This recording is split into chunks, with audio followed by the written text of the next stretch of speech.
Kita masuk teman-teman, selanjutnya adalah puasa Nabi SAW dalam menyembuhkan penyakit. Masih ada waktu? Hah? Cuma 3 orang yang nyaut. Ini masih mau dengar nggak? Alhamdulillah. Kalau cuma 3 orang ya sudah, 3 orang tinggal. Ada kisah yang luar biasa teman-teman tentang puasa Nabi menyembuhkan penyakit. Ini kalau Nabi Isa AS menyembuhkan tuli dan bisu, dengarkan bagaimana Nabi SAW menyembuhkan penyakit para sahabat. Dalam riwayat Bukhari, semua saya ambil dalam riwayat Sahih ini, kisah tentang Abu Rafi'. Siapa Abu Rafi' ini teman-teman? Salah satu pimpinan Yahudi, salah satu raja Yahudi yang suka benci sekali dengan Islam, suka memerangi Islam. Tapi dia sembunyi-sembunyi, seperti orang munafik. Kalau ada satu suku Arab mau nyerang Madinah, dibiayai sama dia. Kalau ada perempuan penari hina Nabi SAW, hina Islam, dibiayai sama dia. Kalau ada orang penyair yang menghina Islam, juga dibiayai sama dia. Pokoknya dia bermain di belakang lah. Nabi SAW berkata setelah habis sholat subuh, lalu berkata, siapa yang menyelesaikan urusannya Abu Rafi'? Ini bahasa santun ya, maksudnya siapa yang bisa bunuh dia itu? Ini orang buat masalah nih. Sedikit-sedikit ada pasukan nyerang, biaya Abu Rafi'. Sedikit ada wanita menghina Islam, Abu Rafi' di belakangnya. Penyair, Abu Rafi', semua Abu Rafi' di belakangnya. Nabi SAW bilang, siapa yang bisa bunuh ini? Seorang sahabat Nabi bernama Abdullah bin Abi Atiq radhiyallahu anhu, sahabat Nabi yang mulia. Ibnu Hajar menyebutkan dalam Fathul Bari, Sahih Bukhari, beliau mengatakan Abdullah bin Abi Atiq radhiyallahu anhu punya pandangan mata yang rabun. Zaman dulu nggak ada kacamata kan, jadi mungkin punya minus gitu, jadi agak rabun matanya. Dia mengatakan, saya Rasulullah, saya akan menyelesaikan urusannya. Kata Nabi SAW, baiklah, pergi bawa beberapa temanmu. Abdullah bin Atiq mengajak beberapa temannya, tidak disebutkan jumlahnya, mereka pergi. Tiba di benteng Abu Rafi' malam hari. Kebetulan Abdullah melihat bentengnya ini dijaga oleh beberapa orang dan cuma satu pintu. Dan ini penjaga benteng menghafal mukanya orang yang dalam benteng. Jadi nggak bisa orang asing masuk. Malam sudah ditutup. Maka teman-teman Abdullah mengatakan, kami mau istirahat dulu, hai Abdullah. Izinkan? Izinkan, silakan istirahat di seberang benteng gitu.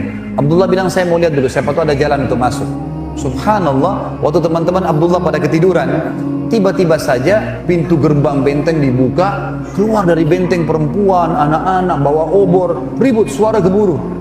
Ternyata terdengar karena mereka menggunakan bahasa Arab juga waktu itu, orang-orang Yahudi, karena mereka tinggal di Jazirah Arab. Maka mereka si Abdullah dengar, mereka bilang, untanya raja kami Abu Rafi' sedang hilang, carilah. Jadi banyak untanya hilang, dicari sama masyarakatnya. Mereka keluar semua. Abdullah melihat ini kesempatan. Oh, dia bangunkan temannya, lama lagi dia jalan sendiri. Dia bilang, saya pun menyelip di antara orang-orang yang masuk sampai akhirnya saya masuk ke dalam benteng. Begitu masuk dalam benteng, dia bilang, saya sembunyi di kandang keledai. Ada kandang keledai, dan keledai ini hewan teman-teman sekalian. Kalau dia mau ngomong, dia bersuara, kalau tidak, dia tidak bersuara. Walaupun ada bom di sebelahnya. Ini keledai agak berbeda gitu. Dia sembunyi di sebelah keledai ini tidak mau teriak, tidak mau suara kalau dia merasa tidak perlu gitu. Kalau dia bersuara juga buruk. Kata Allah, inna angkarat aswati la sautul hamir, gitu kan. Suara yang paling buruk suaranya keledai. Kata Abdullah, saya sembunyi di kandang keledai. Sampai orang semua sudah masuk, penjaga benteng sudah merasa aman, dia mencantolkan pintu gerbang, lalu mereka pun pergi tidur. Setelah aman, saya pun membuka pintu gerbang, kemudian saya cantolkan dengan batu supaya saya bisa lari. Lalu saya mulai mencari di mana rumahnya Abu Rafi'. Saya melihat ada 2 lantai, ada ruangan 2 lantai. Lantai yang di atas ini ada kayak ada penerang, ada lampu. Zaman dulu orang pakai sumbu, gitu kan. Lalu kemudian terdengar di sana suara orang-orang mengatakan Abu Rafi', Abu Rafi'. Maka saya tahu itu adalah rumahnya Abu Rafi'. Di sebelah rumah Abu Rafi' ada rumah-rumah juga pakai pintu dan ada cantolan-cantolannya. Kayak sekarang kita zaman dulu tuh ditaruh terus digembok dari luar gitu kan. Dia bilang begitu sudah dipadamkan lampu sumbunya, semua orang sudah masuk ke rumah-rumah di sebelah. Saya pun naik ke lantai 2, lalu saya menutup semua pintu-pintu itu. Lalu kemudian saya buka pintunya rumahnya Abu Rafi', lalu saya mengatakan, Abu Rafi'. Abu Rafi' ini hafal suara teman-temannya dan sudah gelap. Kata Abu Rafi', siapa itu? Abdullah bilang, begitu saya dengar suara mengatakan dari satu arah, siapa itu? Saya ke sana, saya tebaskan pedang saya, kemudian saya lari keluar.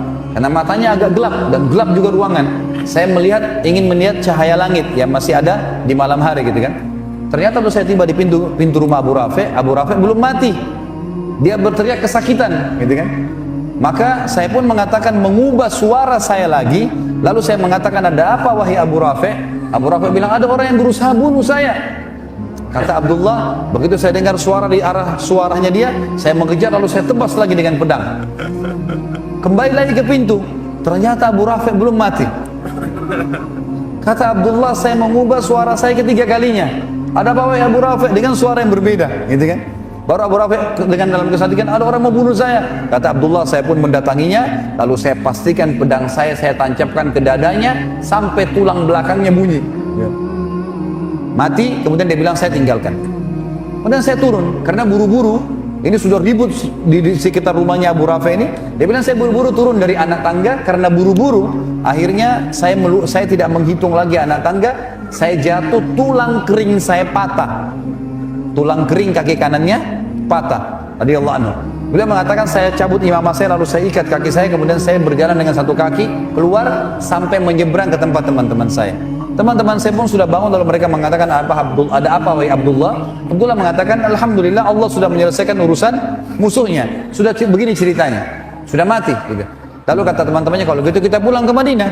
Beritakan kepada Nabi SAW. Kata Abdullah sebentar. Saya tidak mau pulang sampai saya pastikan Abu Rafi mati. Kalau kalian mau pulang aja dulu. Teman-temannya lalu pulang ke Madinah. Abdullah nunggu sampai pagi hari, terbit matahari, habis subuh lah. Biasanya tradisi orang Yahudi kalau ada pimpinan mereka mati, mereka naik ke menara-menara benteng lalu mereka menyampaikan kalau si fulan mati. Pagi-pagi terdengar suara dengan diteriak-teriakin Abu Rafi mati terbunuh semalam. Barulah Abdullah mengatakan saya tenang, dia pulang ke Madinah. Tiba di Madinah diberitakan kepada Nabi SAW. Lalu Nabi mengatakan alhamdulillah dan semoga Allah membalas sekalian dengan kebaikan. Tapi Abdullah bilang, ya Rasulullah, tapi kaki saya patah. Nih tulang keringnya patah, nggak bisa jalan.